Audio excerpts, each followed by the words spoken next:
অগণতান্ত্রিক কাজ করেছেন। আমি বিজেপি পার্টিকে তীব্রভাবে ধিক্কার জানাচ্ছি। বিজেপি দেশের লজ্জা, অ্যান্ড বিজেপির নেতৃত্বে যে ডাবল ইঞ্জিন সরকার চলছে তারাও দেশের লজ্জা। তারা কখনোই মানুষের সমর্থন পাবে না। যত দিন যাবে তত আনডেমোক্রেটিক কায়দায় কাজ করতে গিয়ে সব এজেন্সিকে গভর্নমেন্টের ললিপপ করে দিয়েছে। আর্মিটা বাকি ছিল, ভেবেছিলাম আর্মিটা পারবে না।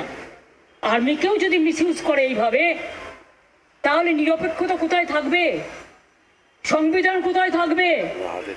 মানুষের অধিকার কোথায় থাকবে? সব এজেন্সি তো ললিপপ। ইলেকশন আসলেই তার 6-7 মাস আগে বদনাম করবার জন্য এজেন্সি পাঠিয়ে দেয়। কেন এজেন্সি? একটা কথা বলুন তো, একটা এজেন্সির নাম বলুন যারা নিরপেক্ষ।